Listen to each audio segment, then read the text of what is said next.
હું છું દેવેન્દ્ર શાહ. કરંટ ટોપિક્સમાં આપનું સ્વાગત છે. મિત્રો, અમદાવાદ મ્યુનિસિપલ કોર્પોરેશનના મહાનુભાવો, ચૂંટાયેલી પાકના હોદ્દેદારો, કોર્પોરેટરો જાણે પ્રજાના પૈસે જ લહેર કરવા આવ્યા હોય તેવું લાગી રહ્યું છે.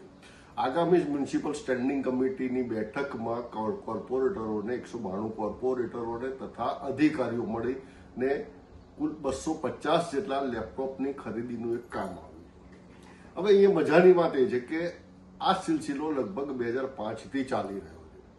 એટલે સમજો કે 2005ની ટર્મ પતી ગઈ, 2010થી 15ની ટર્મ પતી, 15થી 20ની ટર્મ પતી, 21થી 25ની, હવે 26થી 30માં પણ લેપટોપ આપવામાં આવશે.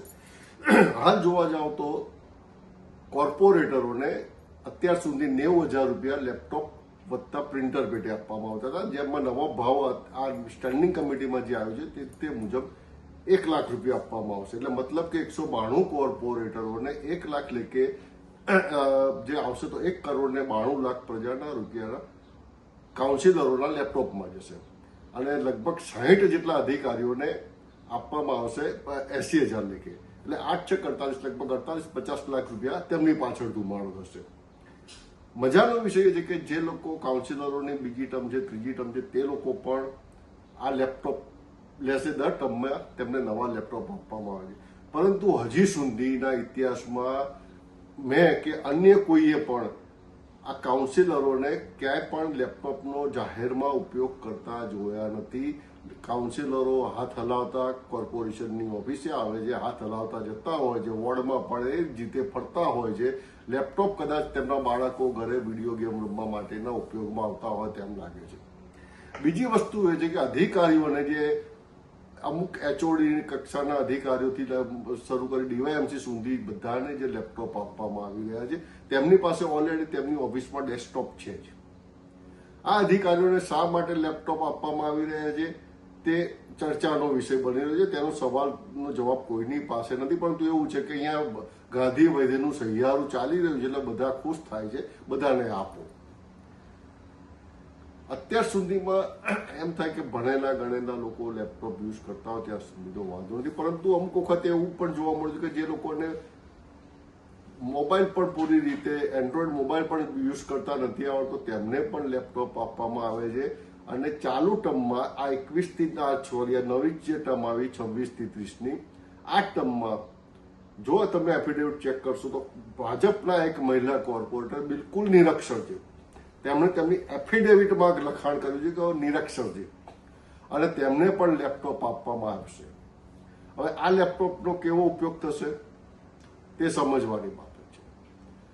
વધુ અધૂરામાં પૂરી બાબત એ પણ છે કે જે નિરક્ષર બહેન છે, મહિલા કોર્પોરેટર, તેમનું નામ હું એ જાહેર નહીં કરું, પરંતુ એ બહેનને એક કમિટીમાં સભ્યપદ પણ આપવામાં આવ્યું. જે બિલકુલ નિરક્ષર છે તેમને કમિટીમાં સભ્યપદ આપવામાં આવશે. તો તે એજન્ડા કયો વાંચશે, ફાઇલ કઈ વાંચશે, દલીલ કઈ કરશે, પ્રશ્નો કયા પૂછશે, આ પણ એક ચર્ચાનો વિષય બની રહે છે.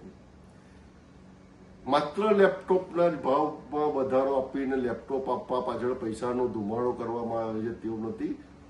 192 કોર્પોરેટરો અને અધિકારીઓને મોબાઈલ પણ આપવામાં આવી રહ્યા છે, જેનામાં પણ ગ્રેડ પ્રમાણે મોબાઈલ અપાશે અને તેમાં પણ ભાવ વધારો કરવામાં આવ્યો છે. મતલબ કે જે અગાઉ 80,000નો મોબાઈલ હશે તો કદાચ તેના લાખ રૂપિયા થશે, 70,000નો મોબાઈલ હશે તો તેના 80,000 કે 90,000 રૂપિયા આ લોકોને આપવામાં આવશે.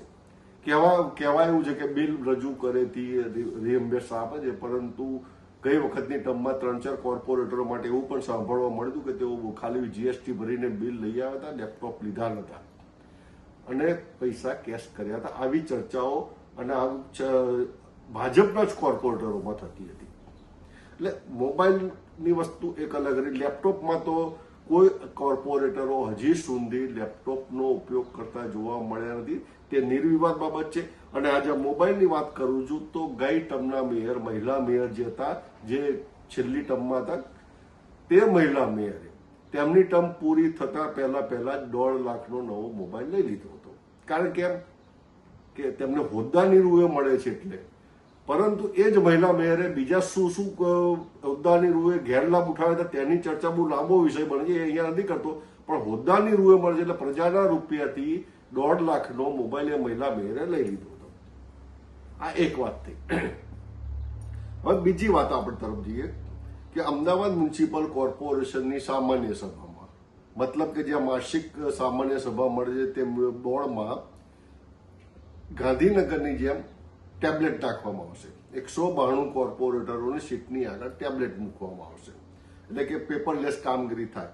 પરંતુ જે કોર્પોરેટરોને એન્ડ્રોઈડ મોબાઈલ ચલાવતા નથી આવતું, જે કોર્પોરેટરો હજી સુધી ક્યારે લેપટોપ વાપરતા આપણે જોયા નથી, તે લોકો ટેબ્લેટનો યુઝ કઈ રીતે કરી શકશે, પહેલી વસ્તુ. બીજી વસ્તુ છે કે અમદાવાદ મ્યુનિસિપલ ભવનમાં જે માસિક સામાન્ય સભા ભરાય છે ત્યાં ટેબ્લેટ મૂકવા માટેની કોઈ સ્પેસ જ નથી. મતલબ કે ત્યાં આગળની સીટની પાછળ એક સ્ટેન્ડ તૈયાર કરવા પડશે, કમ્પ્લીટ રિનોવેશન કરવું પડશે અને મારા તમારા રૂપિયાથી ₹4 થી 5 કરોડનું નવું વાતાવરણ થશે.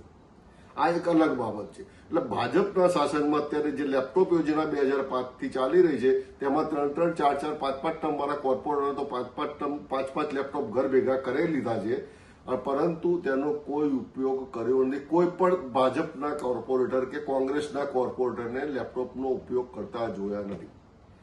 બીજી વસ્તુ એ છે કે જે અધિકારીઓને લેપટોપ આપવામાં આવી રહ્યા છે, હવે તેમાં કોઈ સ્પષ્ટતા નથી કરવામાં કે કોન્ટ્રાક્ટ પર જે અધિકારી છે રિટાયર થયા પછી જેને કોન્ટ્રાક્ટ બેઝ પર રાખવામાં આવે છે તેમને આપવામાં આવશે કે નહીં. મતલબ કે તેઓ પણ આ સેવાનો, ભાજપની સેવાનો લાભ ઉઠાવી લેશે. જે અધિકારીઓ ડબલ ચાર્જમાં છે તેઓ પણ કદાચ ઉઠાવી લેશે.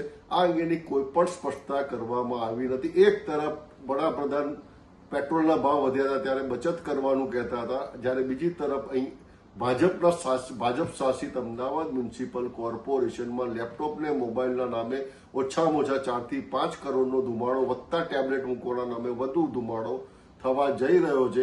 એ આપણા કરદાતાઓના પૈસે છે. આપણા ડાયરાવાળા ભાઈને જરા કહેજો કે આ અમદાવાદના કરદાતાઓના પૈસેથી કેવા કેવા ધુમાડા થઈ રહ્યા છે. આશા છે આ વિડીયો આપને પસંદ આવી હશે. આપનો અભિપ્રાય જરૂર જણાવજો, લાઈક કરજો. જય ભારત, જય હિન્દ, જય જય.